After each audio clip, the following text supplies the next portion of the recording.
Right, good morning, everyone.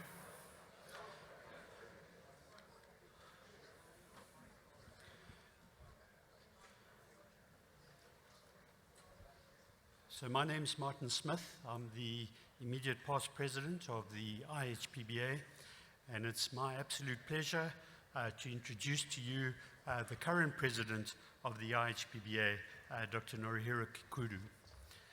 He's also the president of the National Center for Global Health and Medicine in Tokyo. He earned his MD in 1981 and then his PhD in 1988, a true clinician scientist.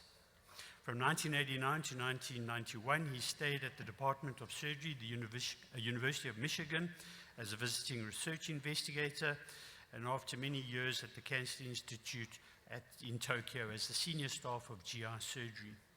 He joined the Department of HPB Surgery at the University of Tokyo and became professor and chairman in 2007. He remained in that position to 2017. Dr. Kokudo has been conducting a number of research projects on surgical treatment of HCC, colorectal metastases, and living donor liver transplantation. As chairman of the Guidelines Committee, he compiled the third and fourth version of the Japanese Clinical Practice Guidelines for HCC in 2013 and revised in 2017. Dr. Kokudo has many important positions in Japan and around the world. He's the past president of the Japanese Society and also the past president of the Asian Pacific Hepatopancreatic Biliary Association. He's currently a president of the International Hepatopancreatic Biliary Association, for which he stands before us today to deliver his presidential address.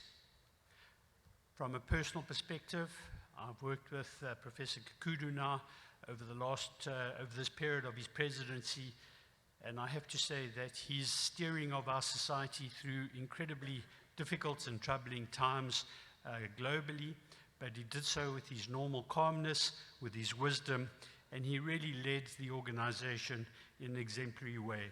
And for that, we congratulate him and thank him very much for what he has achieved over the last year. So he will now deliver his IHPBA welcome and his presidential address. So welcome, Professor Kokudo. Thank you. Thank you, Martin, for your kind introduction. Good morning, ladies and gentlemen. It is my great pleasure and honor to be here to see you after 4 years of virtual stage. We can now meet face to face. So, okay. So the period since I took on the role of IHPBA president in January last year has been very productive, but no less challenging than the final year of my predecessor, Professor Martin Smith's term, thanks to the ongoing COVID-19 pandemic. And we recall that previous IHPBA Congress took place in full virtual, and although this was an acceptable substitute, I am delighted that we are able to meet in person again in New York and can finally begin to look forward with confidence at better times to come. First, I would like to introduce my hospital. My hospital is a national center in Japan and with a long history of treating infectious diseases. This is a very old medical record of Spanish flu. It was more than 100 years ago. At that time, we are a military hospital, and 470 young soldiers with average age of 21 was hospitalized with Spanish flu. And of these, 8 patients died. That means 1.7 in hospital mortality. It may be worse than the hospital mortality for the COVID-19 for young patients. And after the breakout of the COVID-19, we are heavily involved of the treatment of these diseases. And you may remember the COVID-19 cluster inside Diamond Princess cruise ship in Yokohama. It was more than 2 years ago, and we sent my members to treat or manage the infected and non-infected passengers And also, there are more than 3,000 passengers, crews, from 57 countries inside the ship. And of these, 380 were US citizens. And 170 patients was confirmed for positive, and 14 died, with mortality rate of 2%. Then the US government sent a team from CDC and NIH to treat the patient inside the cruise ship, as well as developing a clinical trial for the remdesivir treatment. So this is a CT scan showing the very severe pneumonitis of 60 US citizens, male in his 60s, and he was in our ICU and treated with ECMO. Unfortunately, remdesivir may have worked, and he recovered, and now I hear he's living in somewhere in this country. Well, so I mean.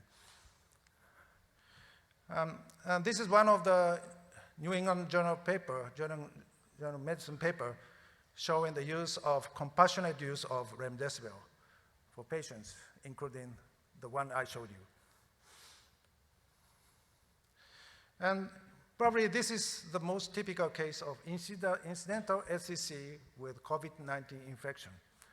This patient was hospitalized for the COVID-19 and underwent CT scan, and you can see pneumonitis, but at the same time, we have detected a liver tumor in the right liver. And he was very obese and HCV positive.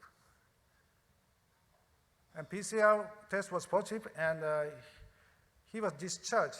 We decided to wait for the negativity of the COVID, so we have to wait almost 10 weeks, but still PCR was positive, so we decided to go for liver resection with the PE and negative pressure operating theater. And this is how we did. So these kind of things happened for the last 2 years. And the scientific committee of IHPBA, led by Professor René Dam, has been conducting a registry for COVID-positive patients undergoing HPB surgery. And this is just a preliminary report showing the higher mortality for patients undergoing liver resection, pancreatic resection, and cholecystectomy. So the final result will be published in a journal, HPB. So if you look back at the history of IHPBA World Congress, now we have COVID-19. But if you look at 10 years ago, 12 years ago, we had the Iceland volcano when we have a meeting in Buenos Aires. And many of the European members could not come to Buenos Aires at that time. And at the time of Sao Paulo meeting, we had a problem of Zika disease, but fortunately it was not a very severe one. So we have to be very prepared for the World Congress like this. So I'm very pleased we have now very successful in-person meeting. So despite the constraints and disruption to our normal activities presented by the COVID-19, IHPBA have adapted to continue to meet the needs of our members. And I'm delighted to present the dynamic nature of our organization and the commitment of so many people to meeting the vision and objectives of IHPBA to ensure the growth of our community and activities. And this in turn contributes to improving the management of HPB diseases to benefit our patients. The delivery of the 2020 Virtual World Congress was a resounding success with an excellent academic program led by Professor Cyrus Srikande. And our feedback was that this was very well received by all who attended. And because of the COVID-19 pandemic, It was sometimes difficult path, and I would like to thank our partners, HPBA and HPBA, for their support, which allowed us to push forward with what was undoubtedly the correct decision to host a full virtual Congress in November 2020. And we are pleased to report the continuing growth and influence of our association during this difficult period. And for the first time in the history of our association, IHPBA has now more than 4,000 members. And one of our key challenges has always membership retention, especially in non-World Congress year. And while we are very encouraged with our results to date, the next challenge will be to hone our offerings and communication to retain new members following the New York meeting.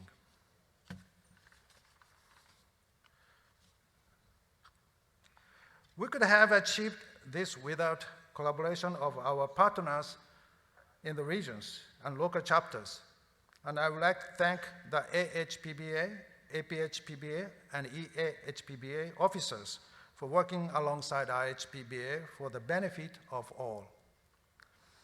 Aligning our outcomes is vital to these efforts, and strategy session on Tuesday aimed to both look forward to set long-term goals, while at the same time taking on board lessons learned from the pandemic, which undoubtedly pushed us all out of our comfort zone. We believe that continued success will be ensured by matching the impact, outcomes, and long-term value of the World Congress with the mission and purpose of IHPBA and the regional associations, and that we should now maintain a particular focus on meeting legacy. And I'm pleased to report that IHPBA now has 58 local chapters covering most of the globe, and although COVID-19 has paused our chapter support program, we will be resuming this as soon as travel allows. And to strengthen and grow our chapters by offering visits from the IHPBA leadership as well as other supports. Since the virtual World Congress, we have seen the development of new chapters in Hungary and Ireland, and the chapter has recently been formed in Venezuela. The South Africa chapter expanded from a national to a regional chapter when members from Namibia, Zimbabwe, and Botswana joined South Africa to form the Southern Africa chapter. And this model will be very important to offer a support infrastructure to members in countries where there are very few specialist HPB surgeons. Our online educational platform, supported by the Education and Training Committee, remains one of our key membership benefits, and we have now added new IHPBA Learn and HPBA Learn areas on MyHPB, where regional associations can share Congress content and other educational materials for the benefit of all IHPBA members. IHPB is also developing additional case modules on bile duct injury for the pre-op planning section of MyHPBA, and considering ways to support a new Latin American HPB fellowship program. These new case modules have been developed by IHPBA and HPBA with the support of Ethicon and are designed to improve surgical planning and judgment in standard procedures, and emphasize recognizing procedure and patient-specific key decision-making points. Slow down when you should. Moments are characteristic of expert surgical judgment and may be anticipated and proactively planned for or triggered by an anticipated situation that arise during the operation. A number of other educational projects funded by the IHPBA Foundation and designed to support our members, or in particular, our young members, are ongoing. And the IHPBA Medbook, case log, and evaluation tool, which is being developed by our Education and Training Committee, that will be launched this year in all 3 regions. And the Research Committee has been working hard, and for the first time has been able to support an IHPBA clinical trial. Working with Baxter, one of our corporate partners, the Validated Interoperative Bleeding Scale Survey has recently finished collecting data and will report by the end of this year. The committee has also continued to work on registry projects, each of which is in different stages of development.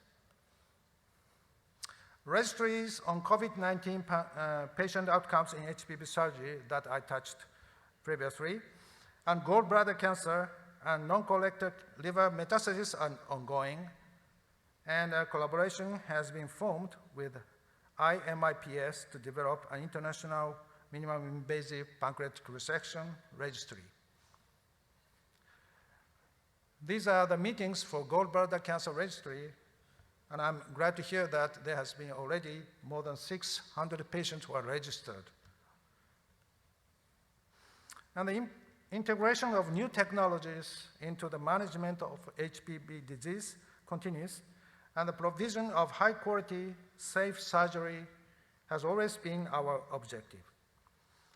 A new innovations subcommittee of the Development Committee under the chairmanship of Professor Mark Besselink was formed in 2021 with the goal to ensure full engagement with the advocates of new surgical techniques and innovations, and the companies involved in this area. And the future of IHPBA is in the hands of next generation of HPB surgeons who make up 40% of our membership, and our commitment to their excellence is very much part of our vision.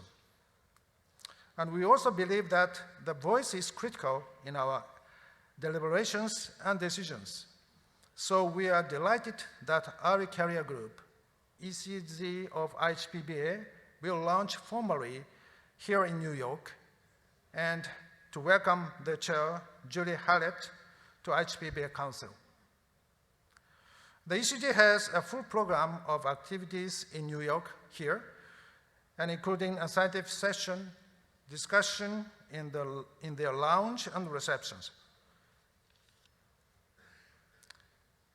And Professor Rebecca Minter, our Diversity and Inclusion Officer, leads ECG activities and our diversity and inclusion initiatives. And the HPB Journal is the jewel in IHPBA's crown.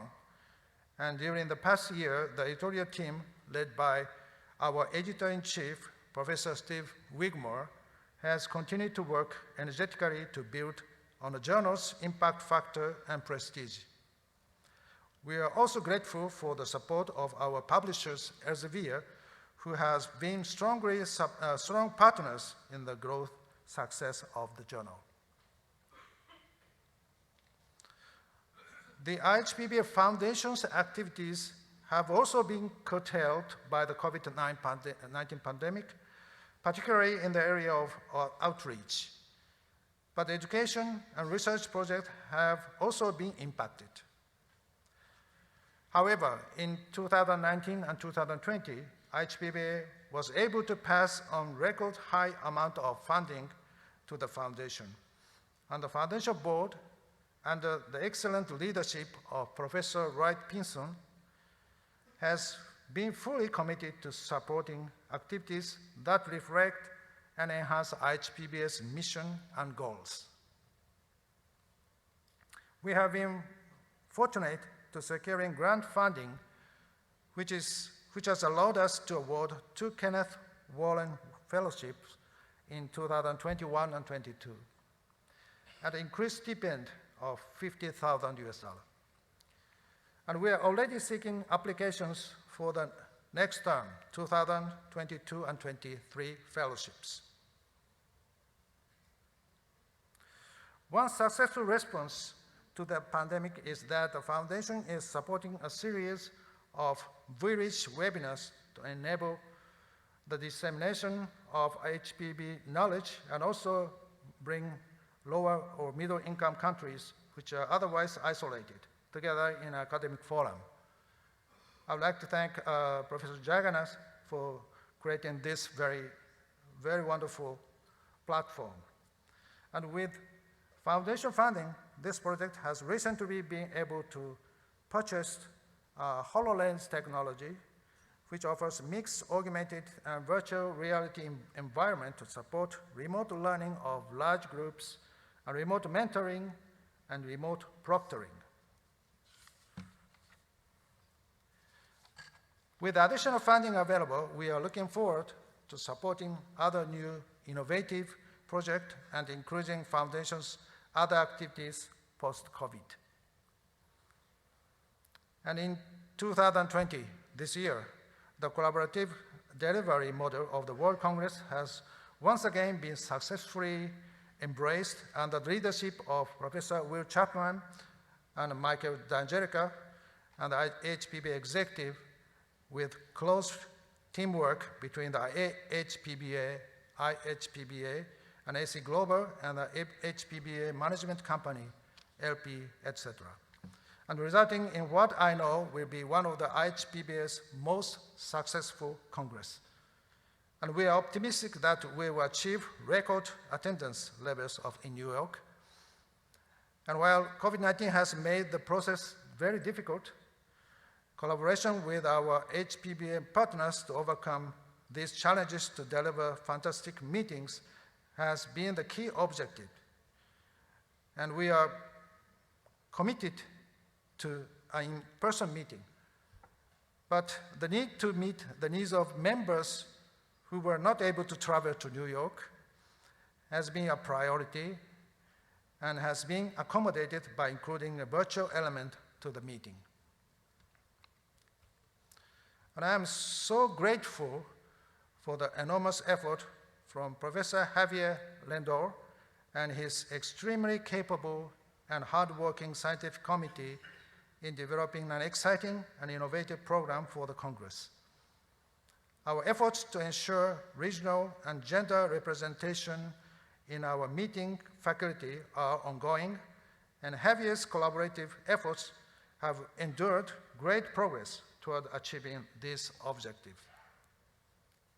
And I hope all IHPBA members and attendants will join me in passing a wholehearted appreciation and thanks to everybody involved for their vision and hard work in delivering the first successful hybrid IHPBA World Congress in New York. So thank you very much.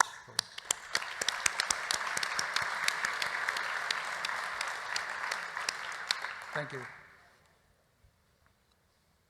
And IHPBA has also been working alongside the local organizing committee for Cape Town and Singapore during the early stages of their planning process, and the host city for the 2028 World Congress will be announced at the General Assembly tomorrow.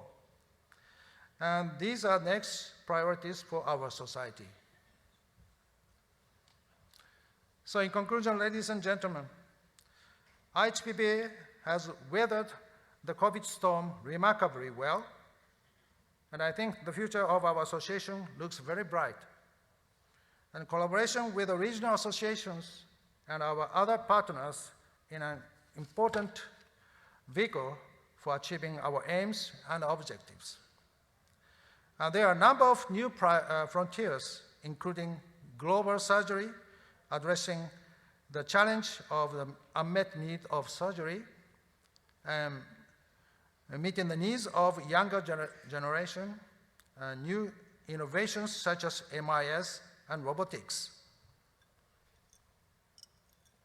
And we need to stay true to our vision and mission through the ongoing development of HPB medicine, training the next generation, and fostering collaboration. So let me conclude by acknowledging the enormous support provided by our management company. Alison and Michelle are the backbone of this organization, and to them and all of you who contribute to time and effort to the ideas of our association and our community, I offer my sincere thanks. Thank you very much.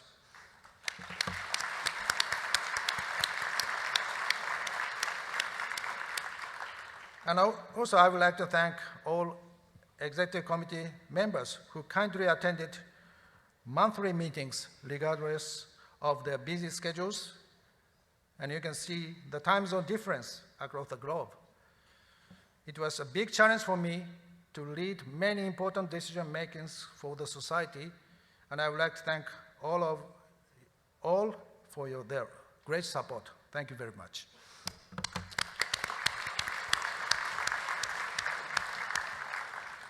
And I would like to give my deepest gratitude to Professor Martin Smith, our immediate past president. Since the outbreak of COVID-19, management of our HPBA Association and also World Congress 2020 and 22 has been extremely difficult. And you can see how many times we have met. And some of them included very, very tough negotiations and decision makings. So I would like to thank Martin very much. Thank you.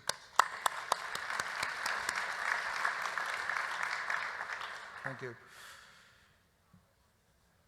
And at the very end, it has been my great honor and pleasure to serve for IHPBA with many friends, including the 3 past presidents. And I'm very proud of having been given the opportunity to lead this organization. And I'm confident that my successor, Professor Bill Jernigan, will continue to build on the achievement I have covered today.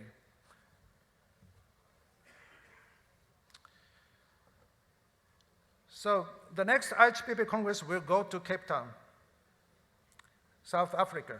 And this is going to be the first IHPBA World Congress in African continent. And we will welcome many members to join the meeting.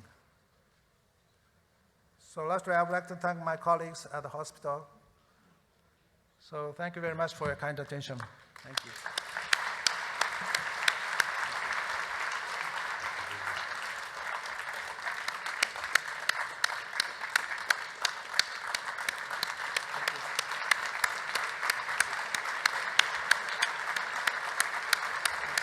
Thank you very much.